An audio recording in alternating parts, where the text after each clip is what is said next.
ஹாலிடேஸ்னாலே அது நம்ம ஜிடி ஹாலிடேஸ் தான். GT holidays, south India's #1 travel brand.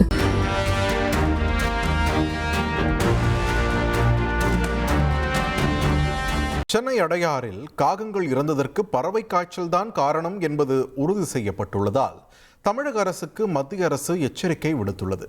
இது பற்றி விளக்க இணைகிறார் எமது சிறப்பு செய்தியாளர் Ranjith. Over to you Ranjith. வணக்கம் நேயர்களே. சென்னையில் கடந்த மாதம் ஒரு விசித்திரமான ஒரு சம்பவம் நடக்குதுங்க. அதாவது சென்னையில் இருக்கக்கூடிய பிரதான பகுதியான அடையாறு, இந்திரா நகர், காந்தி நகர், பள்ளிக்கரணை, வேளச்சேரி, திருவான்மியூர், கிழக்கு கடற்கரை சாலை மற்றும் OMR சாலை உள்ளிட்ட இடங்கள்ல கொத்து கொத்தாக பல இடங்களில் காகங்கள் செத்து கிடந்தன. முதல்ல இதை பார்த்த மக்கள் பெருசாக எடுத்துக்கல. ஆனால் அதுக்கப்புறம் திருமண பக்கமெல்லாம் காக்கைகள் இறந்த நிலையில் கீழே விழுந்து கிடந்தது. மொத்தம் 1500க்கும் அதிகமான காகங்களின் உடல்கள் ஆங்காங்கே கிடந்தது. ஒரு சில இடங்களில் காகங்கள் பறக்க முடியல. அப்படியே ஒரு இடத்துல இருந்து மெதுவாக தள்ளாடிக்கிட்டே தலையை மேலும் கீழும் சுழட்டது. போதை மயக்கத்தில் இருப்பது போல அதனுடைய பிஹேவியர் இருக்குது. பறக்க முடியல. எறும்புகள் மொய்த்து மறுநாள் சடலமாக கிடக்குது. இதில் என்னவோ மர்மமாக இருக்கு அப்படின்னு சில பேர் உணர்றாங்க. மாநகராட்சி அதிகாரிகளுக்கு தகவல் சொல்லி இருக்கிறாங்க. முதல்ல இந்த காகங்கள் எல்லாம் ஏதாவது விஷம் வைத்து கொல்லப்பட்டிருக்குமோ அப்படின்னு சந்தேகங்கள் எழுது.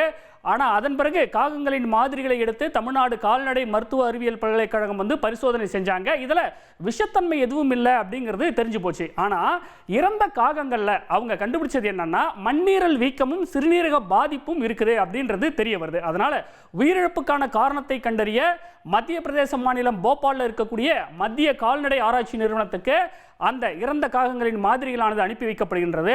பரிசோதனை முடிவுகளை மத்திய கால்நடை ஆராய்ச்சி நிறுவனம் தமிழக தலைமை செயலாளருக்கு இப்போ அனுப்பியிருக்கு.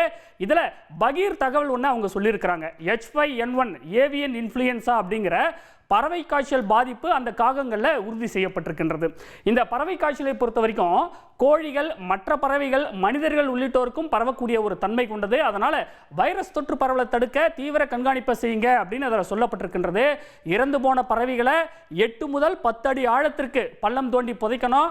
நாய், பூனையெல்லாம் செத்து போன காகங்களோட உடலை கவ்விக்கொண்டு போகும் இல்லையா, அவ்வாறு நடக்காம பார்த்துக்குங்க அப்படின்னு சொல்லியிருக்கிறாங்க. இன்னும் என்ன முக்கிய விஷயம் தெரியுமா சொல்லியிருக்கிறாங்க? காட்டு பகுதிகளில் பறவைகள் ஏதாவது இறந்து கிடக்குதா அப்படின்னு வனத்துறை தீவிர கண்காணிப்பில் ஈடுபடணும். கோழி மற்றும் வாத்து பண்ணைகளில் கண்காணிப்பை தீவிரப்படுத்தணும். பள்ளி கல்லூரி மாணவர்களிடையே காய்ச்சல் பாதிப்பு எதுவும் இருக்கா அப்படிங்கிறதையும் கண்காணிச்சு பாருங்க அப்படின்னு எச்சரிக்கை கொடுத்திருக்கிறாங்க.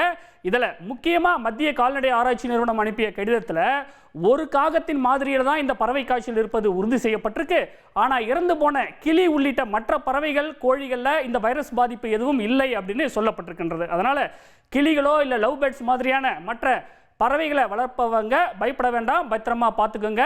அதே நேரத்தில் பாதிக்கப்பட்ட அந்த H5N1 வைரஸால் பாதிக்கப்பட்ட ஒரு பறவையிடமிருந்து மனிதர்களுக்கு கொசுக்கள் மூலமாக வைரஸ் பரவும் வாய்ப்பு உள்ளது. அதனால் கொசு ஒழிப்பு பணிகளை தீவிரப்படுத்த வேண்டும் அப்படின்னு எச்சரிக்கப்பட்டிருக்கின்றது. பறவை காய்ச்சலால் பாதிக்கப்பட்ட கோழிகள் பிற பறவைகள் கிட்ட இருந்து மனிதர்களுக்கு தொற்று பரவ வாய்ப்பு உள்ளது. குறிப்பாக பறவை எச்சங்கள்ல இருந்து மனிதர்களுக்கு எளிதில் பரவும் அபாயம் இருக்குதா. காக்காக்கு சோறு வைக்கிறேன்னு சொல்லி யாரும் கிட்ட போகாதீங்க. காகம் வழக்கமாக உட்காரும் இடம், எச்சம் இருக்கும் இடத்துல தேவையில்லாமல் அவசியம் இல்லாமல் கை வைக்காதீங்க. அப்படியே ஒரு வேளை சோறு வச்சாலும் சோப்பு போட்டு நல்லா கழுவிடுங்க. காய்ச்சல், தலைவலி, தசை பிடிப்புங்க. ஒருவேளை இந்த H5N1 வைரஸால் பாதிக்கப்பட்டால் என்ன மாதிரியான அறிகுறிகள் இருக்குன்னு சொல்கிறாங்க தெரியுமா மருத்துவர்கள்? காய்ச்சல், தலைவலி, தசை பிடிப்பு, இருமல், மூச்சு திணறல், இது போன்ற அறிகுறிகள் எல்லாம் இந்த பறவை காய்ச்சலால் பாதிக்கப்பட்டிருந்தா உடனே தெரியும். அதனால இந்த அறிகுறிகள் இருந்தால் அலட்சியப்படுத்தாம உடனடியாக மருத்துவமனைக்கு போகணும் அப்படின்னு சுகாதார நிபுணர்கள் எச்சரிக்கை விடுக்கிறாங்க. இந்த நேரத்தில் நம்முடைய தொற்றுநோய் சிகிச்சை நிபுணர் சகீத் அஸ்கர் இணைகிறார். அவரிடம் பேசலாம். சார் வணக்கம், இணைப்பில் இருந்தமைக்கு நன்றி. சார், இந்த H5N1 வைரஸை பொறுத்த வரைக்கும் இது மனிதர்களுக்கு எவ்வளவு வேகமாக பரவக்கூடிய அபாயம் இருக்குது, இதை பற்றி சொல்லுங்க. அனைவருக்கும் வணக்கம். முதலாவதா மக்கள் பீதி அடைய வேண்டிய அவசியம் இல்லை. H5N1 அப்படிங்கிறது ஒரு இன்ஃப்ளூயன்சா A வகை பேர்ட் ஃப்ளூ வைரஸ். அது பாத்தீங்க அப்படின்னா முக்கியமா பறவைகள்ல தான் அது வாழ்ற வைரஸ். மனிதர்களுக்கு இது COVID-19 மாதிரி காற்று மூலமா இது பரவாது. அதனால யாரும் பீதி அடைய வேண்டாம்.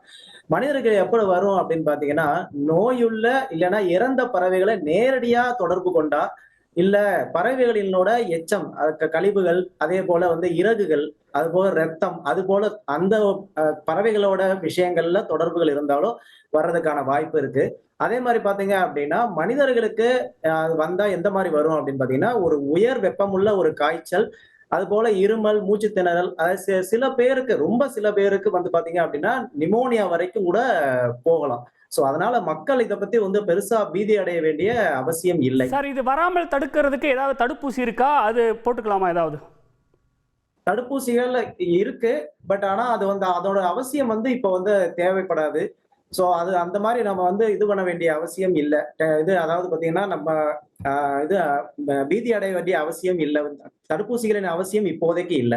இந்த தடுப்பூசி இருக்குன்றீங்க, யாரெல்லாம் போட்டுக்கலாம்? அந்த வல்னரபிள் பீப்புள்னு இருப்பாங்க இல்லையா? எல்லா வயதினருமே அந்த தடுப்பூசிகளை நம்ம வந்து போட்டுக்கலாம். சார், அந்த மாதிரி இப்போ இந்த பறவை காய்ச்சலை பொறுத்த வரைக்கும் நீங்கள் சொன்ன அறிகுறிகள் எல்லாமே காமனாக தானே இருக்குது. தலைவலி, உடல் வலி எல்லாம் காமனாக தானே இருக்குது. இது எப்படி நம்ம பறவை காய்ச்சலோட வேறுபடுத்தி பார்ப்பது? H5N1ல உள்ள பேட்டர்ன் வந்து பாத்தீங்கன்னா ஒரே மாதிரி தான் இருக்கும். பட் ஆனா சாதாரண காய்ச்சலா இருந்தா மெதுவா வந்து பாத்தீங்க அப்படின்னா குறையும். பட் H5N1ல வர காய்ச்சல் வந்து பாத்தீங்க அப்படின்னா 2ல இருந்து 3 நாளுக்குள்ள திடீர்னு வந்து அதிகரிக்கக்கூடிய வாய்ப்பு வந்து ரொம்ப அதிகமா இருக்கும். அதே மாதிரி திடீர்னு பாத்தீங்க அப்படின்னா 2வது நாள் இல்லைன்னா 3வது நாள்ல மூச்சு விடக்கூடிய கஷ்டம் வந்து கஷ்டப்படுவாங்க. அது வந்து ரொம்ப அதிகரிச்சுக்கிட்டே போகும்.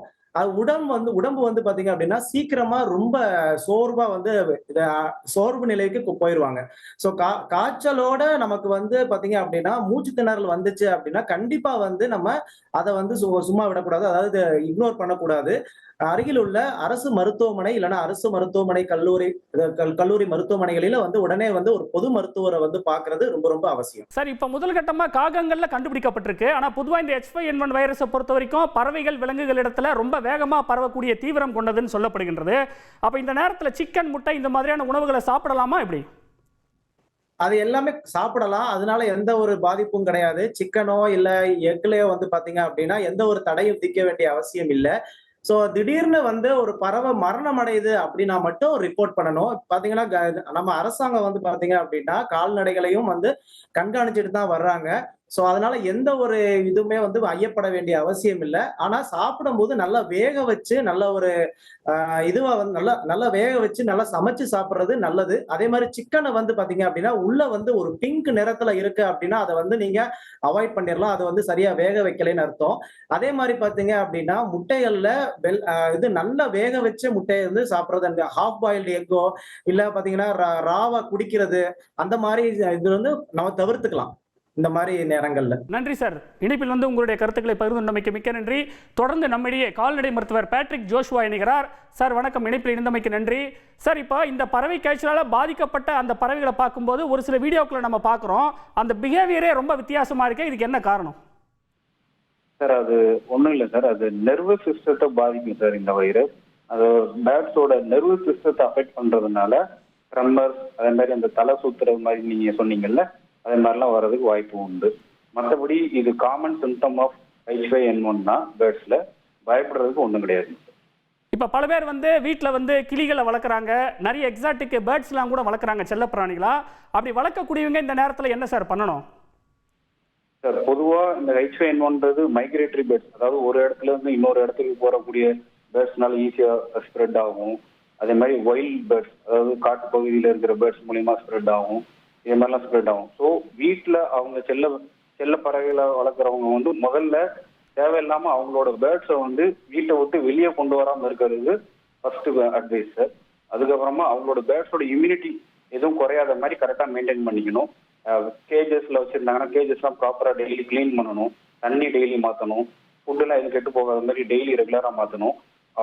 அவங்களோட பேர்ட்ஸை தேவையில்லாமல் எந்த பேர்ட்ஸுக்கும், வைல்ட் பேர்ட்ஸுக்கோ மைக்ரேட்டரி பேர்ட்ஸுக்கோ எக்ஸ்போசரோ கான்டாக்டோ பண்ணாம இருந்தாங்களே அவங்களோட பேர்ட்ஸை சேஃப்டி பண்ணிக்கலாம். செல்ல பிராணிகளுக்கு எதுவும் தடுப்பூசி இருக்கா சார்? செல்ல பிராணிகளுக்கு எதுவும் தடுப்பூசி இருக்கா இதுல இருந்து பாதுகாக்க? சார், இதுல வந்து செல்ல பிராணிகள்னு பாத்தீங்கன்னா டாக் அண்ட் கேட்டுக்கு H5N1 அகேன்ஸ்டா உங்களுக்கு தடுப்பூசின்னு கிடையாது சார். ஆனா பறவைகளுக்கு எதிராக வந்து ஒரு சில நாடுகள்ல தடுப்பூசி இருக்குது. சைனா, மிடில் ஈஸ்ட் கண்ட்ரிஸ், அதே மாதிரி சமயங்கள்ல. இதுக்கு ஏன் தடுப்பூசி அந்த அளவுக்கு நம்மளால ப்ரொடியூஸ் பண்ண முடியாது, இப்போதைக்கு இல்லை இந்தியால அப்படின்ற மாதிரினா அவங்களோட வேரியன்ட், அந்த வைரஸோட வேரியன்ட் வந்து ஒவ்வொன்றா மாறுங்க. அதனால ரொம்ப ஒன்றும் கரெக்டா வேக்சினேஷன், ப்ராப்பர் வேக்சினேஷன்ன்றது இந்தியால அவ்வளவா இல்லைங்க. நன்றி சார். நன்றி சார். இணைப்பில் வந்து உங்களுடைய கருத்துக்களை பகிர்ந்தமைக்கு மிக்க நன்றி. நேயர்களே, இந்த பறவை காய்ச்சலை பொறுத்த வரைக்கும் மக்கள் யாரும் பயப்பட தேவையில்லை. சென்னையில் ஒரு சில பகுதிகளில் 1000க்கும் அதிகமான காகங்கள் செத்து கடந்தது. அதன் தொடர்ச்சியாக சந்தேகத்தின் அடிப்படையில் நடத்தப்பட்ட ஆய்வில் தற்போது அந்த காகங்கள் பறவை காய்ச்சலால் பாதிக்கப்பட்டு, அதாவது H5N1 வைரஸால் பாதிக்கப்பட்டு தான் இறந்து போயிருப்பது உறுதி செய்யப்பட்டிருக்கின்றது. மற்ற பறவைகளில், உதாரணத்துக்கு கோழிகள்லையோ இல்லை மற்ற பறவைகள்லையோ இந்த வைரஸ் பாதிப்பானது இல்லை என்று உறுதிப்படுத்தப்பட்டு விட்டது. அதனால் யாரும் பதற்றமடைய தேவையில்லை. தற்போது 2 மருத்துவ நிபுணர்கள் பேசினார்கள். அவர்களுடைய அட்வைஸை ஃபாலோ பண்ணினாலே போதும் என்பது குறிப்பிடத்தக்கது.